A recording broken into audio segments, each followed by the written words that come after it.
প্রিয় দর্শক, রমজানে স্বাস্থ্য সুরক্ষা অনুষ্ঠানের আজকের পর্বে আমরা রোজার বিভিন্ন সিয়াম সাধনার বিভিন্ন উপকারিতা নিয়ে কথা বলবো। রোজা এসেছে আমাদের বিভিন্ন উপকার দেওয়ার জন্য। একদিকে যেমন ইবাদত, আরেকদিকে কিন্তু এই রমজানের সিয়াম সাধনায় আমরা বিভিন্নভাবে উপকৃত হই। কি কিভাবে এবং কি কি উপকার আমরা পাই, আমরা কথা শুনবো আজকে একজন আমাদের আমন্ত্রিত অতিথির সাথে। আজকের আমাদের আমন্ত্রিত অতিথি ডক্টর তারিম মাহমুদ, তিনি জনস্বাস্থ্য বিষয়ক বিশেষজ্ঞ। ডক্টর তারিম মাহমুদ, আপনাকে অনুষ্ঠানে স্বাগত জানাচ্ছি। কেমন আছেন? জি আলহামদুলিল্লাহ, আমি ভালো আছি। আপনি ভালো আছেন? আমি ভালো আছি। আপনাকে রমজান মোবারক। আপনাকে রমজান মোবারক। আমি দর্শকদের প্রথমেই যে কথা বলেছি যে রমজান এসেছে, সিয়াম সাধনার মাস। আমরা সিয়াম সাধনা করে আমরা দেহের উপকার করছি, মনের উপকার করছি, সমাজের উপকার করছি, ইবাদত তো আছেই। আপনার কাছে প্রথমেই জানতে চাচ্ছি যে এই যে রমজান মাসটা এসেছে, এটা স্বাস্থ্যের জন্য, এই যে সিয়াম সাধনা স্বাস্থ্যের জন্য কতটুকু উপকারী? জি আপনাকে ধন্যবাদ স্যার। অ্যাকচুয়ালি হচ্ছে যে রমজান মাসের হচ্ছে এই যে আমরা রোজাটা রাখছি 30টা দিন, ফজর থেকে মাগরিবের ওয়াক্ত পর্যন্ত, এখানে আসলে উপকারের কোনো শেষ নেই। যেহেতু এই সিস্টেমটা করা হয়েছে এমন ভাবে যে আমাদের বডিটাকে হচ্ছে পুরোপুরি একটা মানে ব্যালেন্সড করার জন্য, এবং অনেক এখানে বেনিফিটস আছে। প্রথমেই বলতে চাইবো যে একটা ডিটক্সিফিকেশন প্রসেসের মাধ্যমে এই বডিটা অনেক উপকার পাচ্ছে। মানে আমরা আমাদের যে ডিটক্সিফিকেশন বলতে আপনি বুঝাচ্ছেন যে বিভিন্ন খারাপ অপদার্থ, কুপদার্থ আমাদের শরীরে যেটা জমে, ডেফিনেটলি সেগুলোকে কিভাবে ডিটক্সিকেট করা যায়? এই যে আমাদের বডিতে সারা বছর আমরা যে বিভিন্ন জাঙ্ক ফুড, বিভিন্ন হচ্ছে যে ডেজার্ট আইটেম, বিভিন্ন কোল্ড ড্রিঙ্কস, এই বিভিন্ন হার্মফুল যে ফুডগুলো আছে সেগুলোর মাধ্যমে সারা বছরে আমাদের বডির মধ্যে বিভিন্ন হার্মফুল টক্সিন জমা পড়ে। তো রোজার সময় আমরা যেহেতু একটা মানে লম্বা সময় হচ্ছে ফুড এন্ড ড্রিঙ্ক থেকে অ্যাবস্টেন করছি, সো এই হার্মফুল টক্সিন গুলো আমাদের বডির থেকে গ্র্যাজুয়ালি হচ্ছে এলিমিনেট হয়ে যাচ্ছে। আমাদের ব্লাড সার্কুলেশনটা হচ্ছে পিউরিফাই হচ্ছে, এবং আমাদের যে ডাইজেস্টিভ সিস্টেমটা সেটা পুরোটা ক্লিনজিং হয়ে যাচ্ছে। ফলে আমাদের বডিটা অনেক হচ্ছে পিওর হয়ে যাচ্ছে, আসলে এই রমজান মাসটা আল্লাহ দিয়েছেন আমাদের, মানে ফরজ যেমন করেছেন, এর উপকার অনেক বেশি। এবং আমরা জানি যে ফাস্টিং এর উপরে জাপানের একজন ভদ্রলোক, তিনি নোবেল পুরস্কার পেয়েছেন। অবশ্যই। এবং এর যে তিনি এই ফাস্টিং এর উপবাস, তারা তো রোজা রাখে না, উপবাস, বিভিন্ন ধর্মের উপবাস আছে। এবং কোরআনেও বলা হয়েছে যে তোমাদের জন্য রমজানের রোজা ফরজ করে দিয়েছি, যেমন ফরজ করে দিয়েছিলাম তোমাদের পূর্ববর্তী নবীদের উম্মতদের জন্য। আমাদের জন্য একটি মাস আল্লাহ অনেক সহজ করে কিন্তু দিয়েছেন। আগেকার নবীদের উম্মতদের কিন্তু এটা খুব কঠিন ছিল, এক নাগারে কয়েক মাস রোজা রাখতে হতো। তো এই আপনি ডিটক্সিফিকেশনের কথা বলছিলেন, কি মানে অনেক ধরনের কোলেস্টেরল আমরা জমা হয়, এই কোলেস্টেরল গুলো তো আমরা থেকে বাঁচতে পারি। হ্যাঁ, রমজানের সময় যেটা হয় যে বডি এটা একটা তো অন্য মোডে চলে যায়, এটা অ্যাডাপটিভ মোডে চলে যায়। সো বেসিক্যালি হচ্ছে আমাদের মেটাবলিজমটা অনেক বেড়ে যায়, ফ্যাট মেটাবলিজমটা। আমাদের লিভার থেকে বিভিন্ন এনজাইম তৈরি হয় যেগুলো হচ্ছে বাইল অ্যাসিডে কনভার্ট হয়ে যায়। ওই বাইল অ্যাসিডে কনভার্ট হওয়ার ফলে যেটা হচ্ছে আমাদের বডির যে নেগেটিভ কোলেস্ট্রল গুলো আছে, ব্যাড কোলেস্ট্রল, যেগুলো হার্টের জন্য অনেক ক্ষতিকারক, সেগুলো হচ্ছে আস্তে আস্তে ব্রেকডাউন হয়ে যায়। এবং আমরা যে এতক্ষণ রোজা রাখছি, সো আমাদের বডির মধ্যে যে স্টোরড ফ্যাট গুলো আছে সেগুলো হচ্ছে ব্রেকডাউন হতে থাকে। তো এর ফলে দেখা যাচ্ছে যে ফ্যাট ব্রেকডাউনের জন্য যেটা হচ্ছে আমাদের আস্তে আস্তে ওয়েট লস হচ্ছে।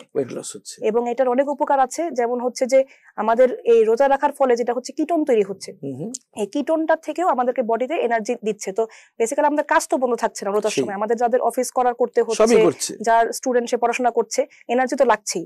সো কিটোনের মাধ্যমে এবং এই এনার্জি গুলা হচ্ছে বডিতে রিলিজ হচ্ছে। সো এনার্জির কোনো সমস্যা হচ্ছে না। আর এনার্জির আরেকটা আল্লাহ আমাদের সুবিধা করে দিয়েছেন যে সেহরি, এটা একটা সুন্নাত, মানে যেটা ইহুদিরা সেহরি খেত না, আমরা সেহরি খাই, আমাদের জন্য এটা সুন্নাত। এবং সেহরির মাধ্যমে কিন্তু আমরা সারাদিনের নিউট্রিশনটা আমরা খুঁজে পাচ্ছি। এটা যেমন পানি খাচ্ছি, বিভিন্ন খাবার খাচ্ছি, খেজুর খাচ্ছি, এটা সেহরির মাধ্যমে আমরা সারাদিনের যে উপবাসটা, এটাকে কিন্তু আমরা এশার মাগরিব থেকে শুরু করে ফজর পর্যন্ত যদি প্রপারলি আমরা নিউট্রিশনটা মেইনটেইন করতে পারি, যে আমাদের ওয়াটার ইনটেকটা যদি সাফিসিয়েন্ট হয়, বা আমাদের ইফতারে এবং সেহরিতে যদি আমরা প্রপার নিউট্রিশিয়াস ফুডটা পাই, এখানে বলতেই হচ্ছে যে মানে হার্মফুল খাবারগুলো খাওয়া যাবে না, যে জন্য এই সিস্টেমটা করা হয়েছে।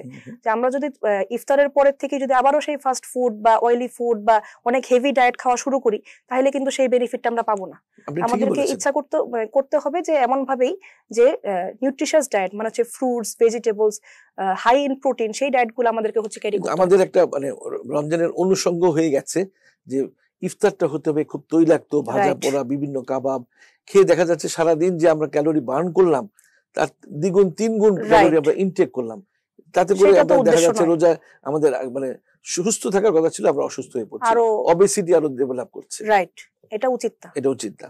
আর ফ্যাটের মধ্যে যে লিভার মানে ফ্যাট যে জমে লিভারে, আমাদের আল্ট্রাসোনোগ্রাম করে দেখা যায় যে ফ্যাটি লিভার ডেভেলপ করছে। এগুলো তো ফ্যাট গুলো তো দেখা যায় বার্ন হচ্ছে। এর উপকারটা এভাবে নিতে হবে যাতে করে হচ্ছে যে যেই সময়টা আমরা খাবারের পারমিশনটা আছে ওই সময়টা যাতে আমরা হচ্ছে মানে ভালোভাবে খাবার দাবারটা করি সেটা আমাদেরকে দেখতে হবে। রাইট, হেলদি ফুড খেতে হবে এবং healthy food, balance diet. Right, healthy food আসলে হেলদি ফুডের আমাদের আসলে ইফতারের প্রচলনটা এমন হয়ে গেছে যে আমরা আসলে হেলদি ফুডটা খাওয়া হয় না। যারা সচেতন তারা হেলদি ফুডটাই খেয়ে তারা শরীরটাকে সুস্থ রাখে। কারণ অনেক ইবাদত বন্দিগি আছে, তারাবি আছে, তাহাজ্জুদ আছে, 5 ওয়াক্ত নামাজ আছে, কোরআন তেলাওয়াত আছে, অনেক অনেক প্রচুর নফল নামাজ পড়ে। যাই হোক, এই যে এই রোজার মাস আমরা 11টি মাস এক নিয়মে চলেছে, এই একটি মাস এসে একটা নিয়মের ব্যতিক্রম। তো ক্ষুধা তো পাবি, মানুষের ক্ষুধা তো পাবি, তো ক্ষুধাটা কিভাবে নিবৃত করা যায়? এটা একটা সুন্দর প্রশ্ন। বেসিক্যালি হচ্ছে যে প্রথম কয়েকদিন যেটা হয় বডিটা অ্যাডাপ্টেশন করে।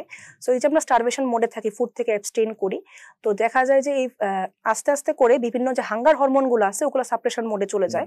আর হচ্ছে আমাদের হাঙ্গারের যে ক্রেভিং গুলো, এই যে আমরা দেখা গেছে একটু চিপস খাচ্ছি, একটু বাদাম খাচ্ছি, একটু ভাজা পোড়া খাচ্ছি, এই ক্রেভিং গুলো যেহেতু আমরা রোজা থাকছি তো খাবারের তো নিয়ম আমাদের নেই, সো বেসিক্যালি হচ্ছে আমাদের ক্রেভিং গুলো স্টপ হয়ে যায়।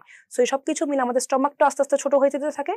এজন্য এমন ভাবেই ব্রেন থেকে সিগন্যাল আসতে থাকে যে অ্যাপেটাইটটা যাতে আমাদেরকে হচ্ছে সাপ্রেস হয়ে যায়। তো আমাদের প্রথম কয়েকদিন ইনিশিয়াল স্টেজে একটু কষ্ট হতে পারে, কিন্তু যদি আমরা প্রপার সেরিটা করি আস্তে আস্তে এটা অ্যাডাপ্টেশন মোডে চলে যাবে এবং 3-4 দিনের মধ্যে আমরা আর কোনো ঝামেলা ফিল করব না, অনুভূতিটা থাকবে না, ওইভাবে হচ্ছে ইউজ টু হয়ে যাবে। আসলে ঠিকই বলেছেন আপনি যে প্রথম 2-3 দিন হয়তো একটু just change of behaviour, change of appetite, যে আমাদের স্টাইল, সেটার জন্য ক্ষুধা পায়, পিপাসা পায়, কিন্তু 3-4 দিন পরে দেখা যায় আমরা অ্যাডাপ্টেশন হয়ে যাচ্ছে, বডি অত পিপাসাও লাগে না, প্লাস হ্যাবিচুয়েশন চলে আসে।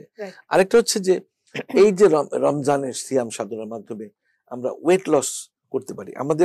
আমরা বলি এখন obesity is not a condition, obesity is a disease. Obesity থেকে বিভিন্ন ধরনের diabetes, heart disease, kidney disease, osteoporosis এগুলো হয়। এই ওয়েট লসটাকে লসের ভূমিকা কি রাখছে এই রমজান? আচ্ছা, বেসিক্যালি হচ্ছে এটা আগেও আমি একবার বলেছি যে ফ্যাট ব্রেকডাউনে খুব একটা ভূমিকা প্লে করছে। যে আমাদের গ্লাইকোজেনটা আমরা পাই হচ্ছে ডায়েটের মাধ্যমে, যখন আমরা খাওয়া দাওয়া করি। সো এই গ্লাইকোজেনটা তো আমরা সেহরির সময় পাচ্ছি কার্বোহাইড্রেটের মাধ্যমে, সো এটা গ্লাইকোজেন হিসাবে বডিতে স্টোর হচ্ছে। সো যখন হচ্ছে আমরা রোজা থাকছি তখন আমাদের এনার্জিতে দরকার পড়বে, ওইটা হচ্ছে বডিটা গ্লাইকোজেনটাকে ব্রেকডাউন করবে, আর স্টোর যে ফ্যাটগুলো আছে সেই ফ্যাটগুলোকে হচ্ছে ব্রেকডাউন করতে থাকবে ফর এনার্জি। সো এভাবে হচ্ছে যখন ফ্যাট ব্রেকডাউনটা হবে গ্র্যাজুয়ালি হচ্ছে আমাদের ওয়েট লসটা প্রসেসটা হচ্ছে ইনিশিয়েট হয়ে যাবে। একটা মানুষের মানে যেহেতু আমি আগেই বললাম যে ওবেসিটি একটা ডিজিজ, এখন এই ডিজিজটা এই রমজান এসেছে একটা সুবর্ণ সুযোগ নিয়ে কিভাবে আমরা আমাদের দেহের ওজন কমাতে পারি। কিন্তু দেখা যায় যে আমাদের ইফতার সেহরি এত বেশি হয়ে যায়, এনার্জি ইনটেক যা প্রয়োজন ছিল তার 3 গুণ বেশি হয়ে যায়, দেখা যায় যে উল্টা অবেস হয়ে গেল, কিন্তু এটা হওয়ার কথা ছিল না। তো এই যে রমজান এসেছে, আমরা সিয়াম সাধনা করছি, আমাদের ইমিউনিটির উপরে, রোগ প্রতিরোধক শক্তির উপরে এর কোনো ভূমিকা রয়েছে কিনা? রাইট, এটা একটা খুব নাইস কোয়েশ্চেন। বেসিক্যালি হচ্ছে অনেক রিসার্চের মাধ্যমে দেখা গিয়েছে যে যখন আমরা ফাস্টিং করছি 3 দিন যদি আমরা ফাস্টিং করি, এটা মানে বিদেশেও রিসার্চ করে দেখা গিয়েছে যে আমরা যদি টানা 3 দিন রোজা রাখি তাহলে হচ্ছে যে আমাদের বডিতে নিউ হোয়াইট ব্লাড সেল তৈরি হচ্ছে এবং আদার বিভিন্ন লাইক স্টেম সেল তৈরি হচ্ছে, বিভিন্ন ব্লাড ভেসেল তৈরি হচ্ছে। যেহেতু হার্মফুল কেমিক্যালগুলো সব ওয়াশ আউট হয়ে যাচ্ছে, আমাদের বডিটা একটা সুযোগ পাচ্ছে যে মানে ভালো জিনিসপত্রগুলো তৈরি করার। তো যার ফলে হচ্ছে যে আমাদের এই হোয়াইট ব্লাড সেল এবং বিভিন্ন মানে ব্লাড ভেসেল যেগুলো তৈরি হচ্ছে সব ফ্রেশ এবং নিউ, এবং যার ফলে যেটা হচ্ছে যে আমাদের ইমিউন সিস্টেমটা অনেক স্ট্রেনথেন আপ হচ্ছে। অনেক কথা শুনবো ডক্টর তারিম মাহমুদ, আমাদের একটি বিরতিতে যেতে হচ্ছে। প্রিয় দর্শক, সময় হলো একটি বিরতিতে যাবার, ফিরছি কিছুক্ষণের মধ্যেই, ততক্ষণ আমাদের সাথেই থাকুন।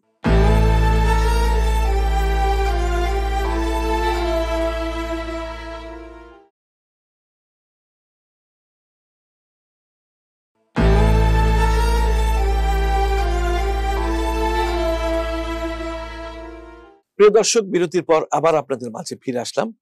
আমাদের আজকের অতিথি ডক্টর তারিম মাহমুদ, জনস্বাস্থ্য বিষয়ক বিশেষজ্ঞ। ডক্টর তারিম মাহমুদ, বিরতির পর আপনাকে আবার স্বাগত জানাচ্ছি। আমরা এই রমজানের বিভিন্ন উপকারিতা, সিয়াম সাধনার বিভিন্ন উপকারিতা নিয়ে কথা বলছি। আমি এখানে একটু বলে নিই যে যিনি যে ভদ্রলোক এই উপবাস নিয়ে নোবেল পেলেন, উনি কিন্তু একটা কথা বলেছিলেন যে এই উপবাস, দীর্ঘ সময় উপবাস থাকলে ক্যান্সার কোষগুলি পর্যন্ত মরে যায়। আমি আপনার কাছে জানতে চাচ্ছি যে হার্ট হেলথ বা হৃৎপিণ্ডের যে স্বাস্থ্য, হৃৎপিণ্ডেরও তো একটা স্বাস্থ্য আছে, ব্লাড প্রেশার মানে কমছে, এগুলিতে রমজানের ভূমিকা কি, সিয়াম সাধনার ভূমিকা কি? রাইট, রমজান মাস যেটা হচ্ছে যে ক্রনিক ডিজিজ অনেকগুলোর ক্ষেত্রে এখানে রোল প্লে আছে। যেমন হচ্ছে যে আমি যদি বলি যে হার্ট হেলথের কথা যেটা আপনি বললেন, যে আমরা যেটা আগে আলোচনা করলাম যে বিভিন্ন নিউ ব্লাড ভেসেল তৈরি হচ্ছে, স্টেম সেল তৈরি হচ্ছে, যার ফলে যেটা হচ্ছে ব্লাড সার্কুলেশনটা ইমপ্রুভমেন্ট হচ্ছে এবং হার্টের ওভারঅল যে হেলথটা, কেননা হচ্ছে যে এই যে কোলেস্ট্রলটা রিমুভ হয়ে যাচ্ছে, এসব কিছু মিলিয়ে যেটা হচ্ছে যে ব্লাড প্রেশারটা আমাদের ফল ডাউন করছে, তো ওভারঅল হার্টের হেলথটা খুব ইমপ্রুভ হচ্ছে এবং হার্টের যে ক্যাপাসিটি, হার্টের যে পাম্পিং ভলিউম বা হচ্ছে ব্লাড সার্কুলেশন সবকিছু মিলায় হার্টটা একটা স্ট্রেংথেনিং হচ্ছে, মানে হৃৎপিণ্ড একটা সুস্থতা ফিরে পাচ্ছে গেইন করছে। এবং এই যে সারাক্ষণ আমরা যে উপবাস থাকছি প্রায় 14 ঘন্টার মতো, তাতে করে দেখা যায় যে উচ্চ রক্তচাপের রোগীরা কিন্তু আমাদের মানে নিজে নিজেই ওষুধ তো খেতে হবে, উচ্চ রক্তচাপের ব্লাড প্রেশারটা অনেক কমে যাচ্ছে। তার জন্য আমরা অনেক সময় ওষুধের মাত্রা কমিয়ে দিই। রাইট, ডায়াবেটিস যাদের হয়ে গেছে তাদের তো হয়ে গেছে, যাদের ডায়াবেটিস হওয়ার সম্ভাবনা আছে তাদের উপরে এই সিয়াম সাধনা, রমজানের সিয়াম সাধনা কি ভূমিকা রাখে বলে আপনি মনে করেন? এটা অনেক ক্ষেত্রেই ডায়াবেটিসকে টাইপ 2 ডায়াবেটিসকে প্রিভেন্ট করতে পারে। টাইপ 1 এর তো এখানে কথা আসছে না, আলাদা হিসাব। টাইপ 2 এর ডায়াবেটিসটাকে এটা প্রিভেন্ট করতে পারে, যে ক্ষেত্রে যেটা হচ্ছে যে এই বিভিন্ন যে মেটাবলিজম গুলা তৈরি হয় রমজানের সময়, সেটা হচ্ছে যে এটা মানে গ্লুকোজ যে স্টেবিলাইজেশনটা গ্লুকোজ লেভেলের, সেটাকে অনেক ক্ষেত্রে এটা মেনটেন করে থাকে, যার ফলে হচ্ছে যে ডায়াবেটিস মেলিটাস অনেক ক্ষেত্রে প্রিভেন্ট হতে পারে যদি কিনা আমরা হচ্ছে হেলদি ডায়েটটা মেনটেন করে থাকি। এখানে বারবারই বলা হচ্ছে যে আমরা যদি ইফতারের পরেই অনেক হচ্ছে হাই ক্যালোরি ফুড ইনটেক করি, যেগুলো হচ্ছে হাই সুগারি ফুড, লাইক অনেক বিভিন্ন ডেজার্ট, অনেক যেগুলো সুগারে অনেক হাই আছে, সেগুলো যদি আমরা বর্জন করতে পারি, সেই ক্ষেত্রেই হচ্ছে আমরা এই উপকারগুলো হচ্ছে। অনেক আছে একেবারে ইফতারের সময় ঘন চিনির শরবত খেয়ে নিল, সারাদিন আমি খাইনি, একটু চিনির শরবত খেলে আমি ভাবছি যে রিপ্লেনিশমেন্ট পেয়ে যাব, মানে শক্তি পাবো, সারাদিনে আমার নতুন করে তরতাজা হয়ে উঠবো। আসলে এটা ক্ষতিকর। আমরা বলা হয় হোয়াইট সুগারকে বলে হোয়াইট পয়জন। সুগারকে যত অ্যাভয়েড করে থাকা যায় ডায়াবেটিস থেকে তত ভালো। অবশ্যই আমাদের ইফতারের টেবিলে কালারফুল আমরা সবজি রাখবো, ইফতারটা অবশ্যই অ্যাট্রাকটিভ হতে হবে, যেহেতু আমাদের একটা ফেস্টিভ্যালের মতোই রমজানটা, আমরা সবাই মিলে একসাথে ইফতারটা করি, অবশ্যই এটা অ্যাট্রাকটিভ হতে হবে, কিন্তু এটা এনশিওর করতে হবে যে এটা স্বাস্থ্যকর, প্রপার নিউট্রিশাস ব্যালেন্সড হয় এবং সুষম হয়, তার মানে সবগুলো জিনিসই থাকে, ব্যালেন্সিংটা থাকে।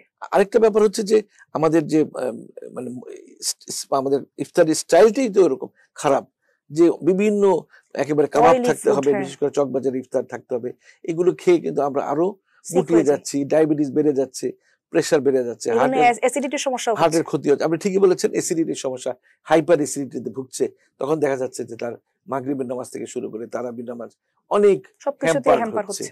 আরেকটা যে আজকাল অ্যান্টি এজিং নিয়ে অনেক কথা হচ্ছে, বয়সকে ধরে রাখা, বয়সকে কমানো, এর মানে এই উপবাস, এই সিয়াম সাধনা, এই মানে বার্ধক্যকে ঠেকানো, বার্ধক্য তো হবেই, বার্ধক্য তো একটা ডিজিজ না, বার্ধক্য একটা প্রক্রিয়া, তো এর মানে বার্ধক্যকে ঠেকানোর জন্য কি কোনো ভূমিকা আছে?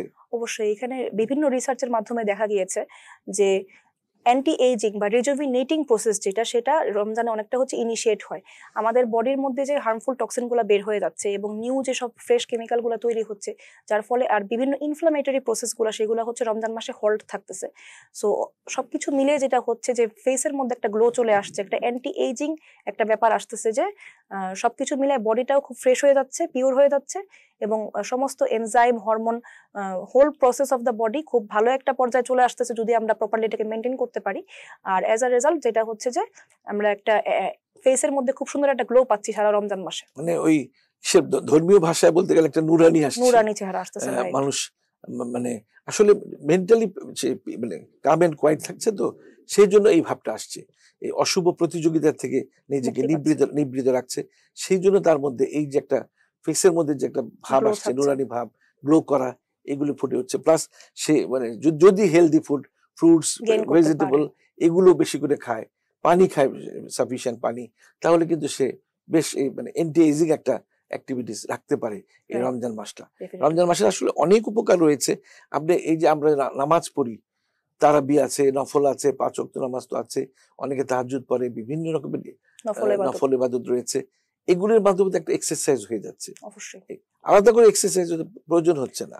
না, বেসিক্যালি হচ্ছে রোজা যে সময়টা আমরা থাকছি ওই সময়টা আমাদেরকে যে কোনো মানে সিভিয়ার কোনো ফিজিক্যাল অ্যাক্টিভিটি আমাদেরকে অ্যাভয়েড করতে হবে, যেন না হচ্ছে যে যেহেতু আমরা ফুড এন্ড ড্রিঙ্ক থেকে অ্যাবস্টেন করছি, সিভিয়ার কোনো এক্সেসিভ কোনো ফিজিক্যাল অ্যাক্টিভিটি করা যাবে না।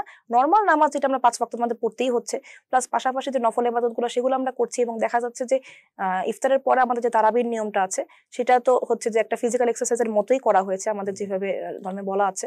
সো ওভাবে যদি আমরা করতে পারি, তো এই অভ্যাসটা যদি আমরা সারা বছর রাখতে পারি, তো দেখা গেছে যে আমাদের এক্সারসাইজটা অন্য মানে দেখা গেছে যে ব্যস্ততার কারণে হয়ে উঠতে পারছে না, কিন্তু এটা যদি আমরা মেনটেন করতে পারি তাহলে কিন্তু একদিক দিয়ে আমরা যে ফুডের ইয়াটা সেটা আমাদের মেনটেন হচ্ছে, ভালো একটা অভ্যাস তৈরি হচ্ছে, পাশাপাশি যদি আমাদের এক্সারসাইজেরও কিন্তু একটা ভালো অভ্যাস তৈরি হচ্ছে। এটা যদি আমরা সারা বছর কন্টিনিউ করতে পারি, এটা কিন্তু অনেক ভালো একটা সিস্টেম যে বডিটার মুভমেন্টটা হচ্ছে, এবং এটা কিন্তু খুব জরুরি। কেননা আমরা সারাদিনই দেখা যাচ্ছে যে যারা অফিস ওয়ার্ক করছে হয় বসে আছে, যারা ডক্টর তারাও বসে কাজ করছে, স্টুডেন্টরা বসে বসে পড়াশোনা করছে, সেডেন্টারি ওয়ার্কের মধ্যেই সবাই আছে। তো এই মুভমেন্টটা কিন্তু খুব জরুরি। আমরা যতই ফুড থেকে ব্যালেন্স ডায়েট করি বা যা কিছুই করি, অবশ্যই exercise is very much recommended. মানুষের হচ্ছে যে বলা হয় যে সপ্তাহে 5 দিন অন্তত দেখা গেছে যে 30 দিন লাইট এক্সারসাইজ করা উচিত।